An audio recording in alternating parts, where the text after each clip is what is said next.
Alors le saviez-vous, nous avons un record ici dans les Hauts-de-France. Nous sommes juste à côté de Maubeuge, à Fény plus précisément, à la Camellerie. Alors c'est l'exploitation agricole où il y a le plus de chameaux et de dromadaires en France.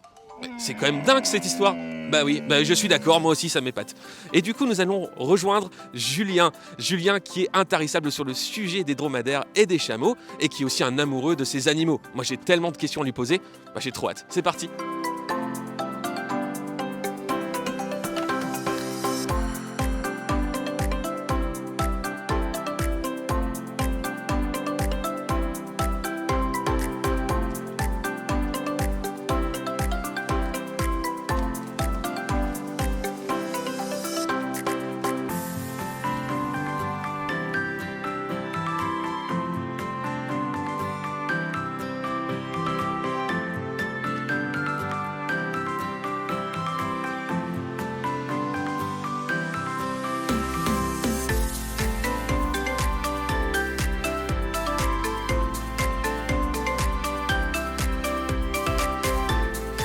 Bonjour Julien, ça va?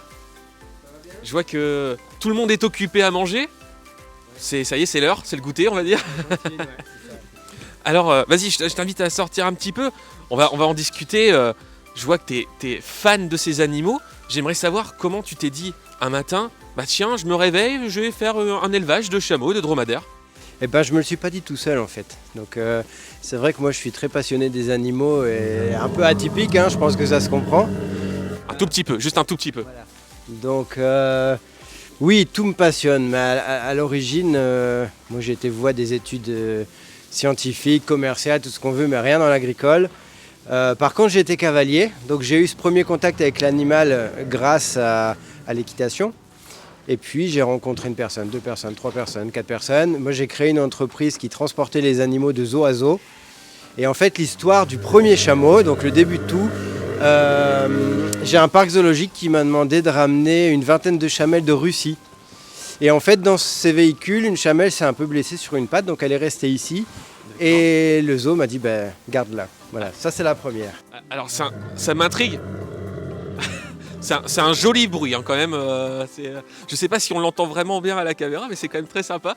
Alors moi j'ai une question parce que dans, je pense, l'imaginaire collectif, le chameau, le dromadaire, ça vient quand même des pays assez chauds, je vais dire. C'est vrai. C'est vrai? C'est vrai. Mais par contre, c'est quoi un pays chaud? Enfin, c'est quoi le désert plutôt? Je vois où tu veux en venir, je pense que ça va être la différence de température. Exactement. En fait, dans les grands camélidés, on a 2 races. Les chameaux, qui ont 2 bosses, les dromadaires, dont Papy qui est en train de râler. Voilà. Quand ils ont une bosse, ils viennent d'Afrique, ils viennent d'Inde ou d'Australie. Des climats désertiques chauds. D'accord.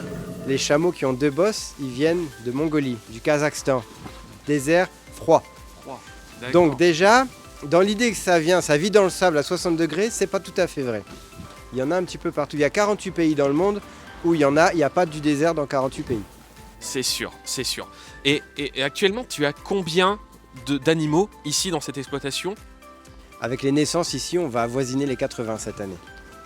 80. Alors du coup, c'est pour ça que j'ai dit comme quoi tu avais le record français, on va dire, de l'élevage de chameaux et de dromadaires. Mais j'ai aussi entendu que tu étais le second européen. C'est déjà une belle performance. Quand tu vas passer la première place, tu seras en haut du podium. En fait, c'est compliqué à mettre en place puisqu'on n'importe pas d'animaux. Donc il n'y en a aucun qui connaît l'Afrique, quoi que ce soit. C'est un taux de reproduction qui n'est pas génial. Ça fait un petit 1 an sur 2. Une fois sur 2, c'est un mâle. Donc c'est compliqué, c'est long de mettre un troupeau en place. On ne peut pas en importer, ce que je viens de dire. Donc ça va crescendo. Ce qui me rassure, si je peux être rassuré dans le fait où je pense que je vais être longtemps le premier, ce qui est moins rassurant, c'est que tout seul, on s'ennuie.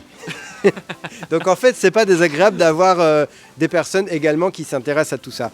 En effet, aujourd'hui, aux Pays-Bas, il y a une ferme qui a 120 chamelles à peu près.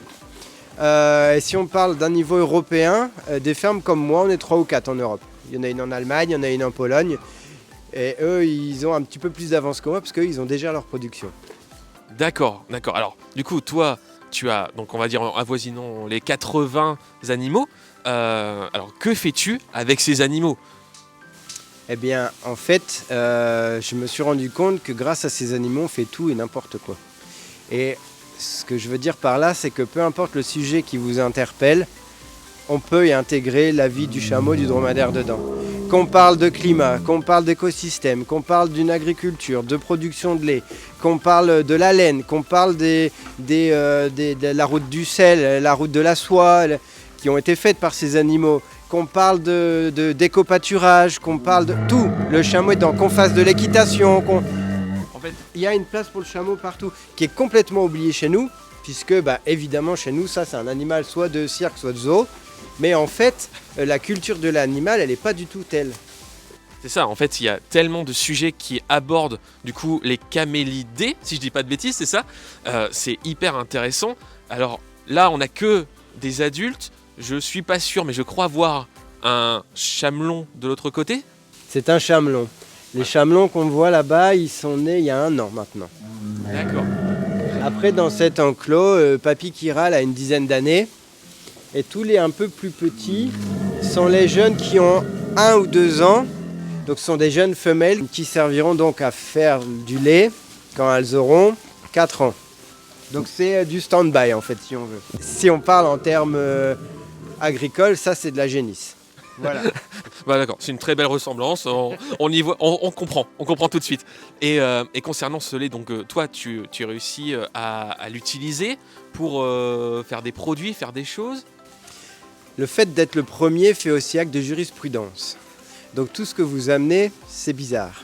Maintenant, au jour d'aujourd'hui, je suis accompagné par un programme européen qui nous prend plusieurs pays, dont la Turquie, l'Algérie, le Maroc, l'Espagne, la Croatie. Voilà, on a plusieurs pays qui, grâce à eux, je peux amener de la technique. Je peux amener des éléments fiables, concrets. On peut faire une analyse de lait. On peut avancer tout ce domaine-là. Et donc, on est presque à l'aboutissement total qui est de produire du lait pasteurisé, du kéfir, du fromage. À titre expérimental, c'est fait. Maintenant, il nous faut qu'administrativement parlant, on ait un agrément qui nous permette de le vendre. Voilà. D'accord, écoute, je croise les doigts pour toi. J'imagine qu'on va te retrouver sur le salon de l'agriculture. Je suis sur le salon de l'agriculture, pavillon 5.2, et j'y suis avec mes savons, puisque on n'a pas le droit pour le moment de vendre notre lait, mais on peut l'utiliser dans la cosmétique. Et ce qui est intéressant, c'est que tous les bienfaits du lait se retrouvent dans le savon. Dans le savon, d'accord. Bon, écoutez, toutes les personnes qui peuvent se rendre au salon d'agriculture à Paris, n'hésitez pas à aller voir Julien pour acheter des savons. Pour toutes les personnes qui ne peuvent pas y aller, malheureusement, il y a toujours le site internet, j'imagine, avec le site de la camellerie. On peut commander et puis après ils recevront chez eux un colis. Et puis non, je vais en parler parce que c'est bientôt l'anniversaire de ma compagne, du coup je vais peut-être faire un peu d'emplette. Bon, en tout cas, merci beaucoup Julien. Et puis on se retrouve au salon alors. Avec plaisir, à bientôt.